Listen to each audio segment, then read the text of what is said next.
The following is a presentation of the Eagles Sports Network.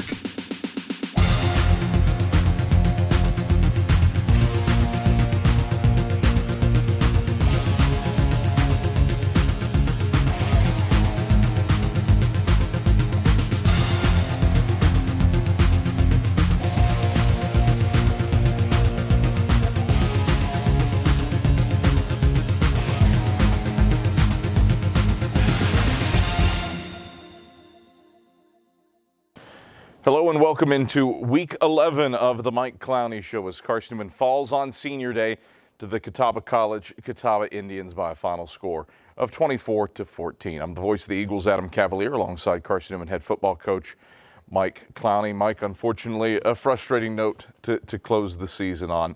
A couple things that hadn't showed themselves in a long time for Carson-Newman football, at least in terms of this season, popped up.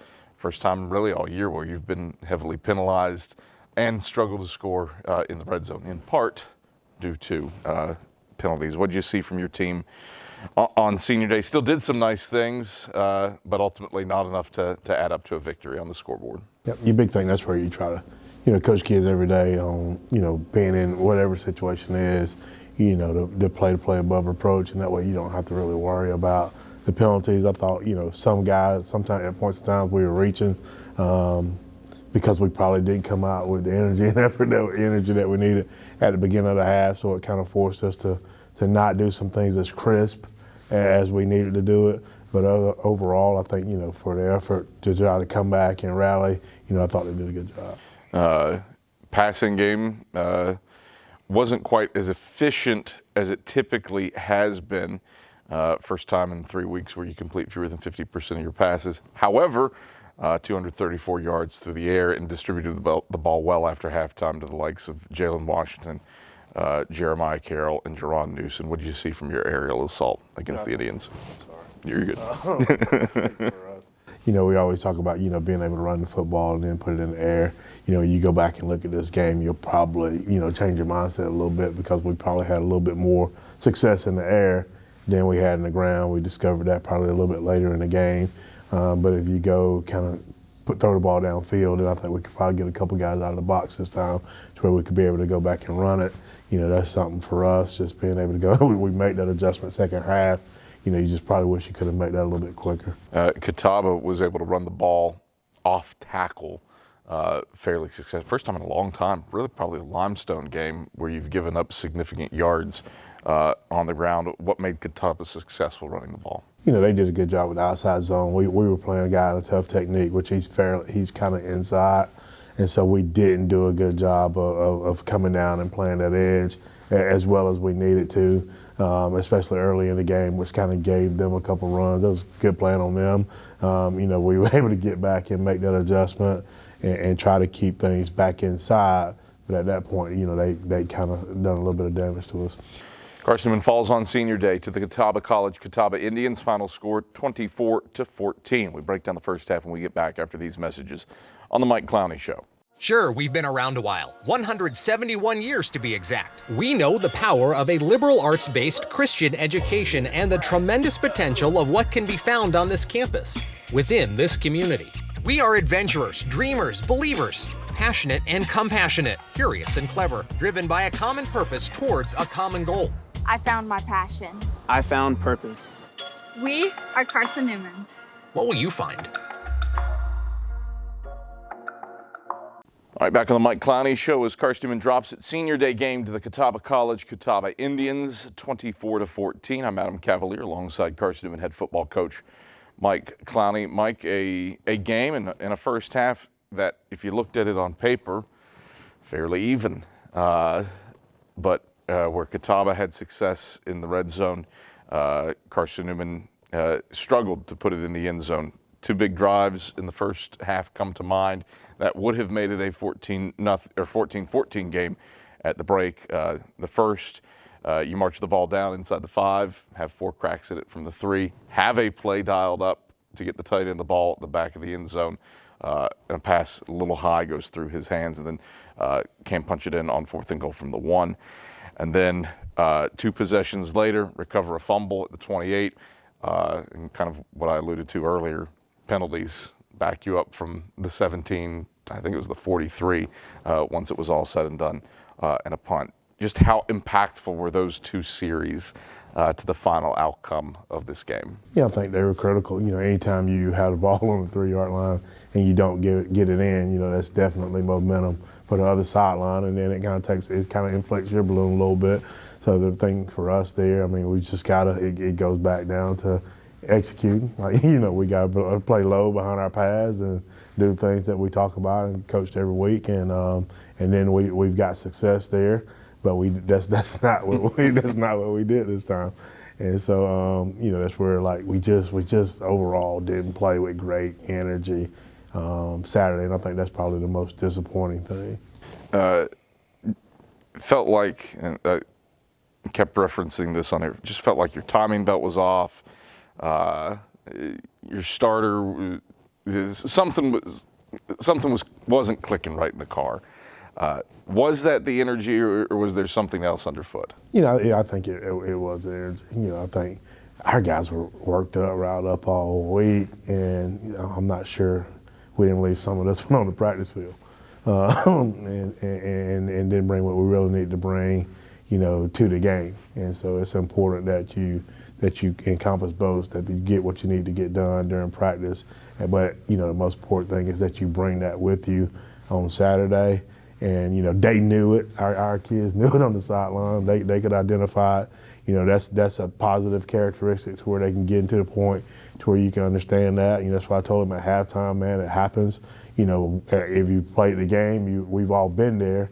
But the thing that you have to do is find a way to, you know, find your phone booth and be Superman and overcome it. And so, you know, we're probably a little bit late in getting that part of it done. Carson-Newman football has always been about the laboratory of learning, to borrow the phrase from Ken Sparks. What do you hope that this team gleans from that laboratory, from both this game and the season as a whole? You know, I think the big thing when our seniors, with it being senior day, we always have them share with the team their experience, you know, at college football in general. And when you hear those guys talk, you know, the thing that they talk about, you know, are the relationships. You know, that's across the board. That's from player to player, player to coach. And so that's the thing that you want them to learn, that, like, you know, as we move forward in life, you know, the relationships that we build, the people that we come in contact, you know, whether it's for a day or for a decade, you know, we have an opportunity to make an impact and make a difference with one another with how we respond to one another. And, you know, I think, you know, overall, you know, even in the locker room, you know, I think we're all a little bit frustrated with the way we perform. But just to hear a lot of guys drop their word, you know, telling one another that they love them, telling the seniors that they love them, you know, I think that's something that speaks magnitude of what happens not just on the field but off the field. The hymn, they'll know we're Christians by our love, probably sticks out a little bit there, I suppose. It does. Carson-Newman down at the halftime break to Catawba, 14-0, and here are the first half highlights. At their own 33 in a scoreless game, 12:20 to play first quarter. Whitson back to pass, going to zip it middle of the field. That's complete to Jeremiah Carroll. Catches it at the 45, scrambles upfield and moves the sticks. A first down up to the 47-yard line before Juice Martin wraps him up. Jeremiah Carroll picks up 14 yards, and the Eagles move the chains on third and long for a second straight. To his left. Brown claps his hands, takes the snap. Straight ahead, give Williams. Williams, hop step right. Williams burrows in. Touchdown, Catawba. Indians go for it on 4th and goal from the 1 and punctuate an 80-yard drive with Marquise Williams' 8th rushing touchdown of the season. Catawba grabs the lead. It is 6-0 Indians. Brown out of the gun, takes the snap. The handoff is straight ahead to L.J. Turner. He meets Jaheim Wilson at the line of scrimmage and gets nothing. Tried to spin left, but Jaheim had him in his grasp, and it's good for no gain. Second down, 10 to go. One of the great things Jaheim did right there is that he benched him. 4 wide set, 2 each way. Brown back to pass, has time, going to air long, fire along the left sideline. Kendall Williams sticks his hand in, deflects it away before it can get there up at the 45-yard line, and the Eagles defense forces a 3-and-out. 10 Eagles left hashes at the Catawba 14. Whitson, speed option to the right. Whitson going to keep it. He's across the 10, finds a cut back lane to the 5, lowers his shoulders, dives forward along the right sideline, down to the 3 before he's thumped down by Christian Campbell and Luke Rakovitz. First down. Brown from the gun. Takes the shotgun snap, 3-step drop, steps up in the pocket, hit by Ja'Cory Long. Long spins him around and sacks him back at the 18-yard line.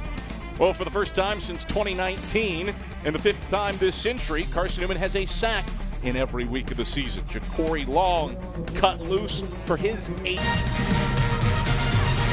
On 1st and 10, Preston Brown drops back to pass, steps up in the pocket, rolls left. Brown dropped the football. There's a pile for it back at the 28. Martavis Mason says the Eagles have it. And we do not have a signal yet. Champ Baker, Mekhi Brown unpacking things. Still no signal from the officials, but Carson-Newman sideline emphatically saying, hey, it's Eagle football. Jim Ellis and crew unpacking things. There's a flag that comes in after the fact. Carson-Newman had a ton of guys. Motion Mabberly to the wide side right. Brown takes the shotgun snap, blitzed up the middle, throws a wheel route to Turner left side, wide open. Turner in a foot race with Will Johnson. Turner will win this. Touchdown, Catawba. Eagles dial up the blitz, but Catawba has the counterpunch with a real wheel route. Right, those are the first half highlights as Carson-Newman found itself down 14-0 to Catawba at the halftime break. Mike Clowney, what was your message to the team in the halftime locker room? You know, we talked about it a little bit was the fact that we had already identified the fact that, you know, we had low energy, wasn't functioning the way we needed to. You know, my message to them was like, you know, at halftime we got 15 minutes to get ready to go back and play another 30 to give ourselves a chance to fix it. You know, and that's where the plan was. You know, we had 15 minutes to tie it and then 15 minutes to go win it. And so, you know, I thought guys came back out with a little bit better energy, but we still didn't muster up what we needed to get it done. A lot of, again, guys who have developed, I suppose, showed up again on Saturday in places. Mekhi Brown recovers a fumble, continues to be all over the place with tackles for losses, does come up just short of the 8th double-digit sack performance in a single season in school history. But what did you see out of a freshman who's definitely a candidate for Freshman of the Year in the league? You know, Mekhi's done a great job all year, you know, from the very beginning. You know, coming in here last year, red-shirting, and taking that serious. I mean, he's a funny kid. He plays all the time. But when it's time to show up to work, he works. And he brings a workman's mentality. And, you know, the things that's happening for him, it's just like it's a lot of just him being a natural athlete. A lot of effort. Like, you don't have to worry about his effort. Like, he's going to run to the football pretty much every single play. You're going to always get everything you got. And then, you know, the thing you do, like with those great players, you go back at the end of the game and you look at what they did and you kind of say, wow. Carson-Newman falls to Catawba by a final score of 24-14. We break down the second half when we come back after these messages on the Mike Clowney Show.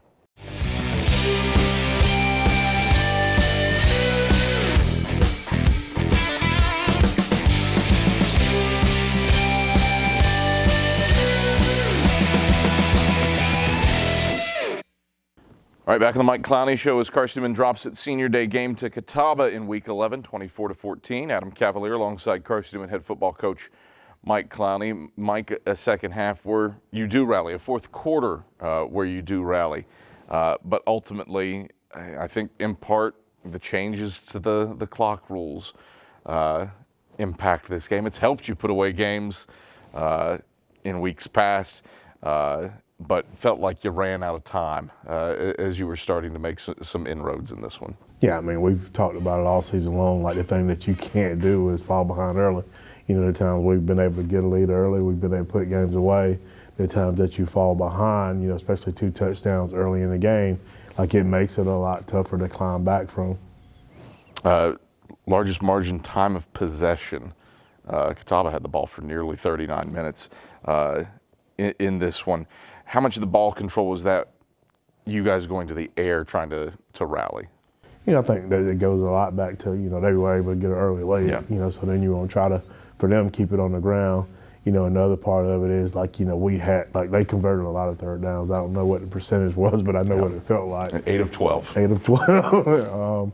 So they converted a lot of third downs, running the football to be able to control the clock, and it puts us in a situation to where we do have to throw it,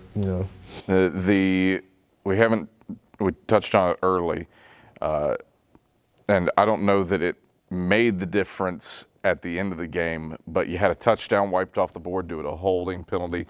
I saw the first holding penalty called on the screen that I've seen in a long time. But you were penalized for 8 live ball penalties. How tough was that to overcome? I think that's where we tell our kids, the biggest thing we want to do is play in a way that, the officiating, and it doesn't matter, It's a lot of that, we still got to bring our feet to a couple plays. There's some things there that, I guess I'll not comment on because I don't want to get in trouble. But it's just different. You want to make sure. I think there's just some stuff that not good or bad, but just called differently. Yeah. That makes it a little bit tougher to kind of get a feel for what's going on. I don't think the pass interference penalties come to mind.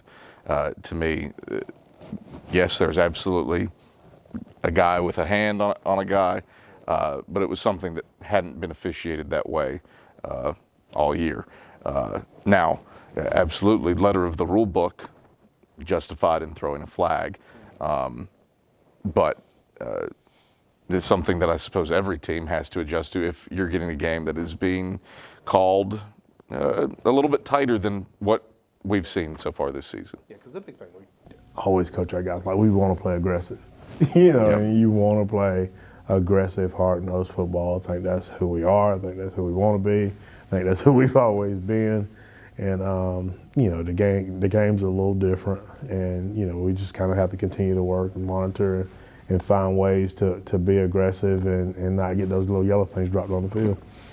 Carson-Newman falls to Catawba by a final score of 24-14, and here are those second half highlights. 10 Indians, middle of the field at the Carson-Newman 38. Give Turner right side, trying to bounce it outside. He can't do so. Mekhi Brown runs the alleyway and brings him down a yard in the back of Brown in the gun. 2nd and goal from the 1. Brown, zone read keeper. He will stroll in untouched over the right tackle. Brown calls his own number for a 1-yard touchdown run. And the Indians add to it. It's 20-0 Catawba with 8:45 to go in the third quarter. Whitson out of the gun. Play fake to Nelson. 3-step drop.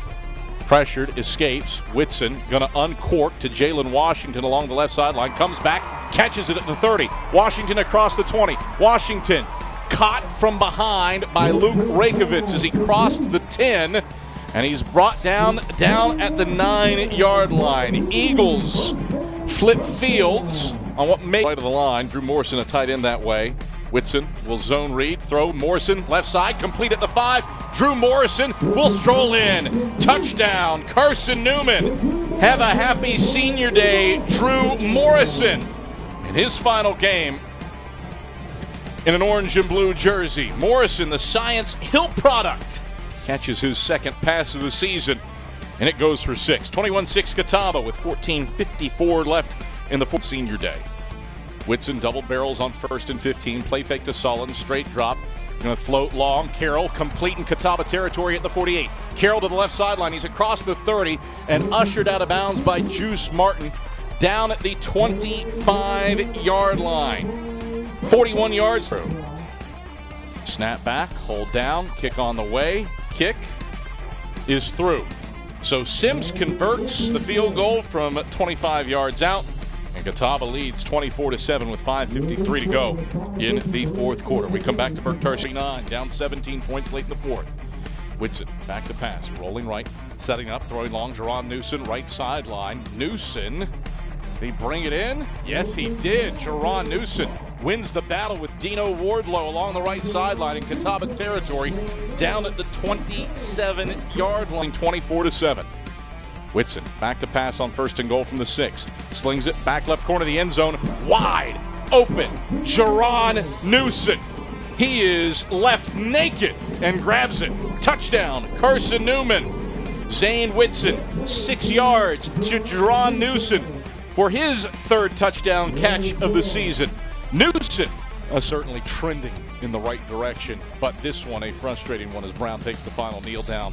Final 30 seconds will bleed from the clock in this one, and the Eagles will fall to Catawba by a final score of 24-14. Those are the second half highlights from Carson-Newman's 24-14 loss to Catawba on Senior Day. When we get back on the Mike Clowney Show, it's time for one final talent talk. And that's after these messages. Tri-Lite is proud to support Carson-Newman Athletics. We salute the student athletes who are working hard to make great things happen on the field, in the classroom, and in the world. It takes vision, commitment, and teamwork, qualities we share at Tri-Lite. Our mission is to provide life-changing opportunities by building a world-class fiber broadband network. If you'd like to learn more, please visit trilite.net or call us at 833-847-0824. All right, back on the Mike Clowney Show as Carson-Newman drops its Senior Day game to Catawba 24-14. Time now for one final talent talk. Walking the field, Andrew Rogers and Drew Morrison.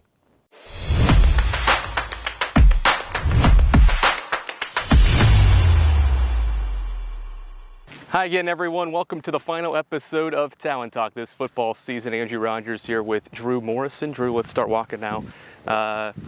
Started out in high school running back and linebacker, bounced around with those positions early in your football career. What was that like starting out? Yes, sir. I didn't play, defense until senior year. I was mainly just the offensive type of guy, in sophomore, junior season. And my coach wanted me to play some defense. So I said, yeah, I'll go ahead and play a couple games if you need me to. And it ended up working out. Now you're a tight end, kind of a fullback, mainly on the offensive end. What's the adjustment been like to that role at the end of your career now? It wasn't too much of an adjustment because I kind of played all over the field in high school. I played running back, tight end, fullback. I caught punts in high school, so it wasn't really anything new. I've always been all over the field. 5 seasons now with Carson-Newman, all the way started back all the way in 2019. What has allowed you to mature over these past 5 years?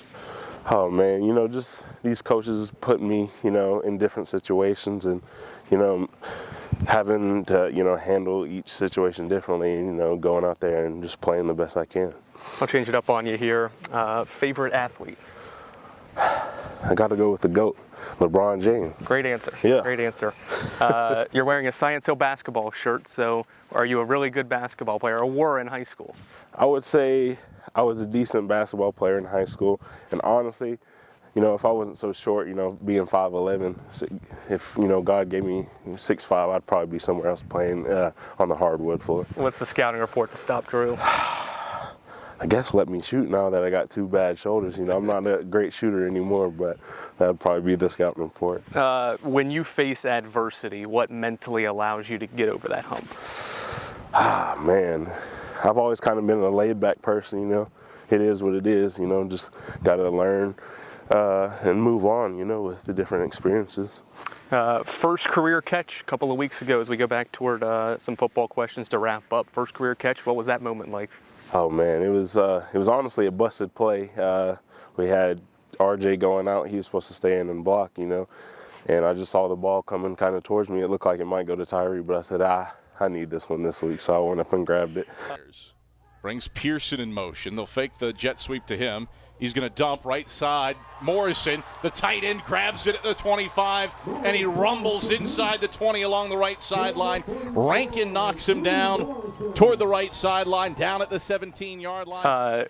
Offensively, I know maybe you're not the main focus as a pass catcher or even as a running back, but how do you always stay ready for an opportunity like that?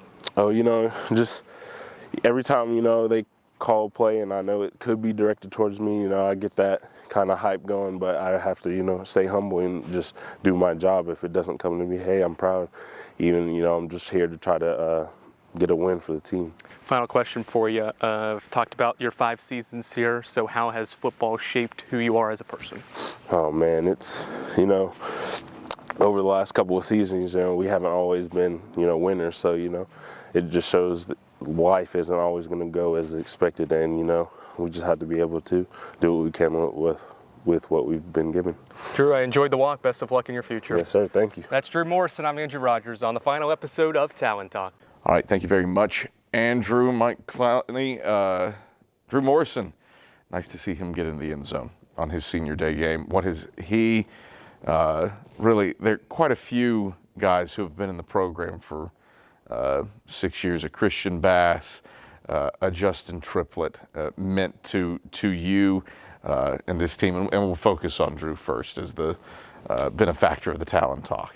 All right, Drew and I started out together. Yeah. In the running back room, and it's one thing I talked to him about. He come here, and he probably wasn't going to play running back here, and he finds a way. He sees an opportunity at tight end, and he's able to plug himself into the situation in that room, and being able to get on the field the last couple of years and have some quality reps. I think it's real promising for him. I think it's a testament to just being persistent, kind of sticking with your plan and program. I think we have a plan as a program, but I think each player, they have to have a plan, and it may not always be immediate, and so you have to be willing to kind of hang in there and continue to press and get things done. One of quite a few 6-year guys. Mentioned Christian Bass, mentioned Justin Triplett. Jalon Pearson has been in the program for forever. They are part of and again, it's tough to put a number on what your senior class actually is, because some guys have years that they could take because of COVID, may or may not return, but between, let's call it 20 and 25 guys. What has this group meant to you? A lot. I mean, just because, like I said, you got a little bit of those guys that were here when I was assistant. You got some of the guys that crazy were in the first class. Yeah. When I first got here, and it's just like being able to see that mix, and we always talk about you don't know how much time you have with them, and so like you just want to make sure you make the most of every minute, and so it was good talking to one or two parents, and just at the end of the game, and the thing that I think you want to hear as a coach is like that the parents feel like you moved them, that they're coming back to them as better people. How do you sum up the 2023 Carson-Newman football season? I think the big thing when our guys talk to each other, it was wild hearing them say, a lot of them, this is the most fun I've ever had playing football. And, they talked about the things that, that we talk about over and over and over again. We didn't win the games that we wanted to win always, but I think guys know that we were competitive, more competitive than we have been. And they had a good time doing it, and I think that's important. You turn your attention to 2024, next steps for this program to continue the steps forward and the growth that you had this year into next season. I think, like I told guys at the end of the game, I think our growth becomes a little bit more finite. Can we win? Yes. We have opportunities to win? Yes. And it boils down to finishing. When you look at, the season, you just asked me to go back and do that, but when you look at the season, when you talk about the games, that we had opportunities, but we didn't finish them. Mm-hmm. At the end of the season here, like we had opportunities, but we didn't finish them. And so the big thing that we've got to be able to do is go back and make that theme, from start to finish. Like we've got to, start strong, stay strong, and finish strong. And so everything that we do has got to be predicated on that. Mike Clowney, been a pleasure all year long. Thanks for having me. Thank you for having me. That's Carson-Newman head football coach Mike Clowney. I'm the voice of the Eagles, Adam Cavalier. This has been the Mike Clowney Show. Thanks for watching.